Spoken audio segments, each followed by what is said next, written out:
համար անհասանելի է, միաժամանակ նաև բալիստիկ հրթիռները եւ դրանք բոլորը ուղղակիորեն խոցում են ուկրաինական թիրախները։ Ապա ուկրաինական կողմից թռչող անօթաչուների մոտ ու առավելագույն մինչև 10%-ն է թիրախային աշխատում, որը բավականաչափ շատ է, որտեղ անօթաչուների արտադրությունը միայն Ուկրաինան չի անում, Ուկրաինան իր տարածքից հանել է անօթաչուներ Ուկրաինայում այլևս չեն արտադրում է Եվրոպայում, բերում է Ուկրաինայում փոքր արտադրամասերում ուղղակի այդ խորհրդային տարիներին այդպիսի մի ձևակերպում կար ատվիոտոշնի ռեժիմ, երբ բերում ուղղակի հավաքում են եւ կամ այդ հավաքել անգամ առաջնագծում է տեղի ունենում։ Այսինքն Եվրոպան է արտադրում եւ Միացյալ Նահանգները իրենք են տալիս Ուկրաինային։ Հիմա այդ անօթաչուների մոտ առավելագույն 10%-ը թիրախներին հարվածում է։ Դա բավականին բարձր տոկոս է, իդեպ ասել։ Ընդ որում հարվածները շուտով ես կարծում եմ ձմռան նախաշեմին աշնան մոտ հարվածելու են օրինակ սննդի մեծ պահոստներին։ Ուշադրություն դարձեք, եթե հիմա հարվածում են այնտեղ, որտեղ շատ մարդիկ քաղաքացիներ տուժում են, օրինակ Բարբերիսի պահեստներին, որտեղ շատ մարդիկ, տնտեսվարող սուբյեկտներ ունեն ապրանքներ, այրվեց անպաշտպան տարածքի, այրվեց մարդիկ դժգոհում են, շատ մարդիկ, այսինքն այստեղ մարդկանց քանակի մասին է խոսքը, վառելիք չկա, շատ մարդիկ են դժգոհում։ Բայց կարծում եմ, որ աշնան կողմ հարվածները լինելու են հիմնականում մեծ ամբարներին, պահոստներին սննդի, դա համատարած է։ Հարված է լինելու երկաթուղային կայարանների, շոգեքարշներին։ Ուշադրություն դարձեք, որ նույն մարտավարությունն է, ինչ Խորհրդային Միության Բելարուսիայի եւ Ուկրաինայի տարածքում բնակիչները, պարտիզանները հիմնականում ոչնչացնում էին գերմանացիների բանակի համար սննդի պահեստները եւ երկաթուղին, նույնիսկ անգամ հայտնի տերմին կար ռուսական կողմը խորհրդային տարիներին էր այդ տերմինը շրջանառության մեջ մտել Железнодорожные войны, այսինքն պայթեցվում էր ամեն ինչ, երկաթուղին, որտեղ հիմնականում երկաթուղով էր տեղափոխում։ Հիմա նույն մարտավարությունը Ուկրաինան է որտեղ գրում։ Օգոստոս, սեպտեմբեր, հոկտեմբեր ամիսներին Ուկրաինան փորձ է անելու հիմնականում հարվածել առաջին հերթին սննդի պահոստներին, փորձելով ձմռան նախաշեմին երկրում դժգոհության ֆոն առաջացնել անբավարար չափով քաղաքներում հիմնականում սննդի տեղափոխման կամ սնունդ դինելու նպատակով։ Սա է հիմնականում մարտավարությունը, իսկ գետնի վրա ռուսական զորքերը դանդաղ, բայց աստիճանաբար ազատագրում են բնակավայրեր, ընդ որում Ուկրաինայում սկզբունքորեն ձախողվել է զորակոչը։ Մարդիկ չեն գնում, մարդկանց ուղակի որսում են, կապ չունի դու հիվանդ ես, թմրամոլ ես, հաշմանդամ ես, բանակից ազատված ես, բոլորին դեպի ճակատ։ Եվ այս առումով շատ հետաքրքիր իրադարձություն վերջերս տեղի ունեցավ, առ այսօր շարունակվում է ռուսերեն կոչվում է Կարտոննի Մայդան։ Կարտոննի Մայդան, այդ Կարտոննի Մայդան կոչվածը ինքը արևմուտքի կողմից Պաշտպանության նախկին նախարար Ֆյոդորովին իշխանությունից հեռացնելու է միտված։ Ինչու՞։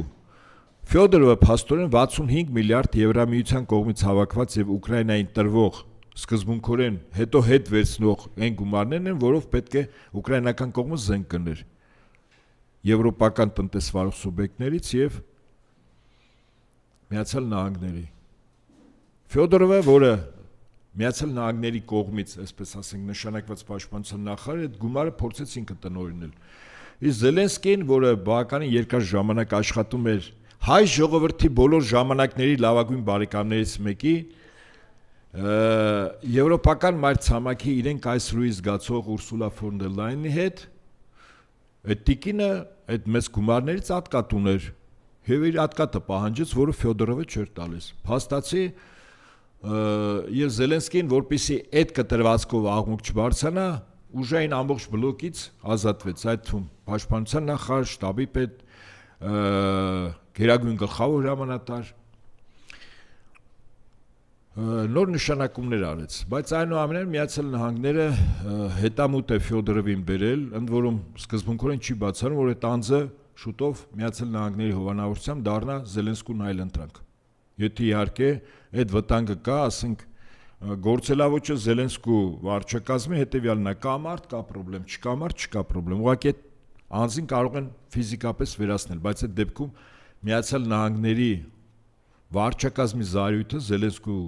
եւ մի 6-ի, ընդ որում Զելենսկու իշխանությունը առ այսօր Կիևում պահում է բրիտանական մի 6 ռազմական հետախուզության սպաները։ Զարույթը կարող է շատ մեծ լինել եւ Զելենսկին եւս երկրային կյանքի հրաժեշտ է։ Այսինքն հիմա Ուկրաինայում այս առումով բավականին լուրջ լարումներ են գնում։ Ակնհայտ է, որ Միացյալ Նահանգները փորձում է իշխանությունը խլել բրիտանացիներից Ուկրաինայում։ Այսօր այո, եվրոպացիները եւ բրիտանացիները Ուկրաինայում Զելենսկու վրա ունեն շատ ավելի մեծ իշխանություն, քան Միացյալ Նահանգները։ Եվ անկորիջում ձեռք բերված պայմանավորվածությունները, այդ թվում նաեւ Ուկրաինայի պահով, ձախողվել են, եւ այդ ձախողման մասին եղավ Մարկո Ռուբիո Սերգեյ Լավրով հանդիպան ժամանակ։ Տևեց կես ժամ, այդ ինչպես ասում են, բարև-բարլուս մի բաժակ թեյ խմեցին ու բաժանվեցին։ Ակնհայտ է, որ Եվրոպական կողմը կարողացավ Միացյալ Նահանգներին ստիպել Ռուսաստանի նոր պայմաններ պարտադրել եւ այդ նոր պայմանների մեջ մտնում է Ռուսաստանի կապիտուլյացիան, ոչ ավել, ոչ պակաս։ Այն պայմանագրի ստորագրումը, որը պետք է լինի Ուկրաինայի Եվրամիության ՆԱՏՕ-ի Միացյալ Նահանգների կողմից։ Ռուսաստանի համար բացարձակապես անընդունելի է ռուսական կողմը շարունակելու ռազմական գործողությունները։ Կարելի ասել Ուկրաինան կտրվեց 100%-ով ծովից, Նիկոլաևի եւ Օդեսայի մարզերը ամբողջովին այլևս կտրված են, միջազգային ոչ մի ընկերություն, այդ թվում նաեւ ապահովագրական ոչ մի նավ չի մոտենում Օդեսային, ասենք, բերի անհրաժեշտ զենք, զինամթերք կամ Օդեսայից տեղափոխի հացահատիկ։ Մնում է, ես կարծում եմ, որ ռուսական կողմը Ուկրաինային կտրի ցամաքային ճանապարհից, այսինքն Ուկրաինան ամբողջովին ենթարկի բլոկադայի։ Ինչևէ պատերազմը շարունակվում է, այդ նույն տրամաբանությամբ շարունակվում է նաև ռազմական բախումները Իրանի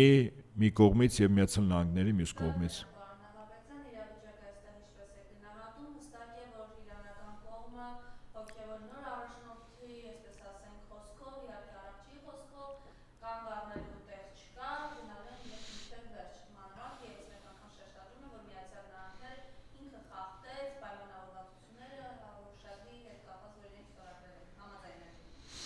Ես կարծում եմ, այս վերջին 1-2 օրը Միացյալ Նահանգների հետ քայլ արեցին, կարծես թե այդ ակտիվությունը մի փոքր դանդաղեց, ու տարբեր գնահատականներ կան, այդ թվում նաև հրթիռների մեծ պակաս կա, Միացյալ Նահանգները բավական թանկարժեք հրթիռներ են արտադրում, ոչ մեծաթիվ, մեծ քանակ, ի տարբերություն իրանական կողմի, որոնք էժան անօդաչուներ եւ բալիստիկ հրթիռներ են արտադրում։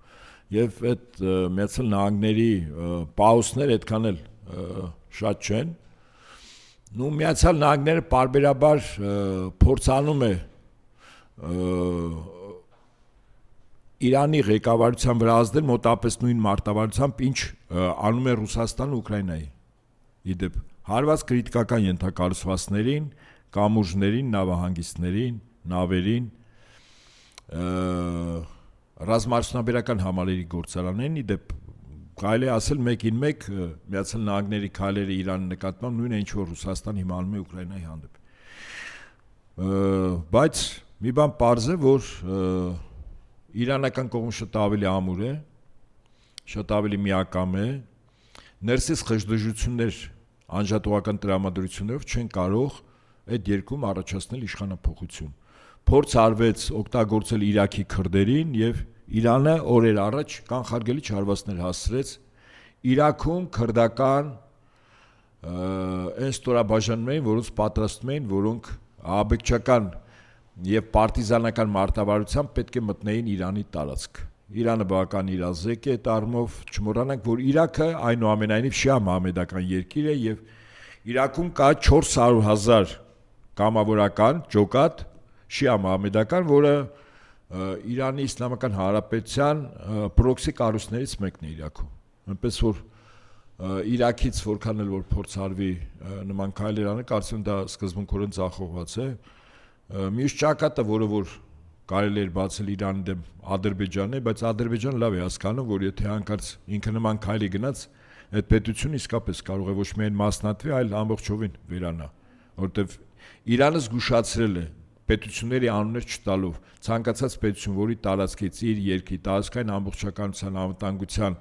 քաղաքացիների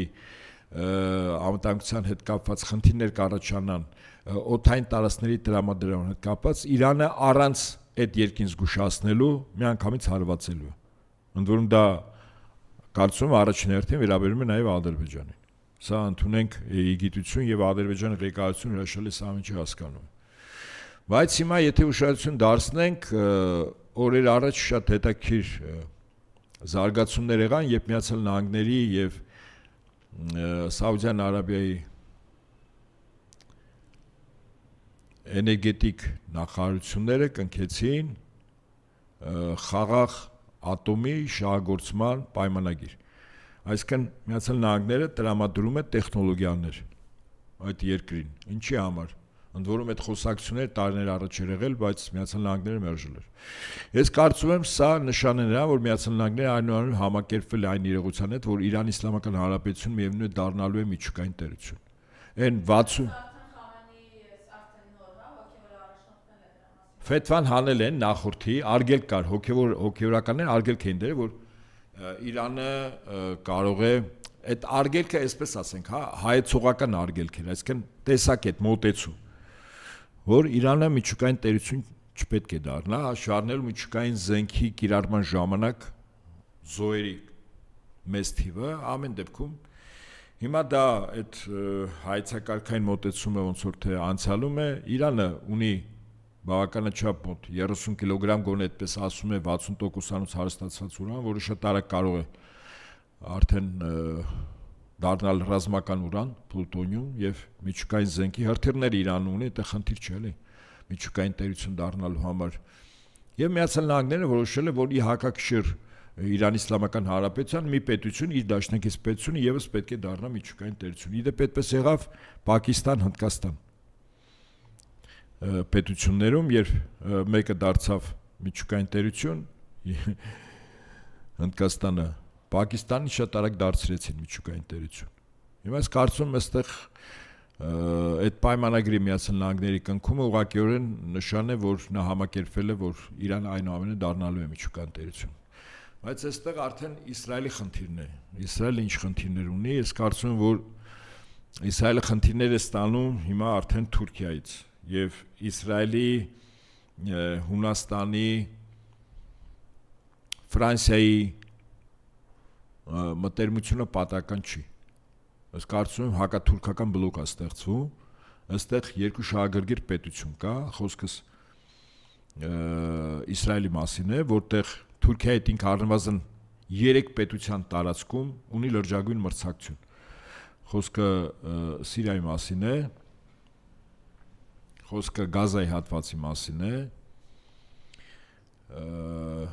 Թուրքիայի մասին է եւ քրդերի մասին է։ Հիմա այդ հակասությունը այնուամենայնիվ, ես չգիտեմ, կբերի լուրջ հակամարտության թե չէ, բայց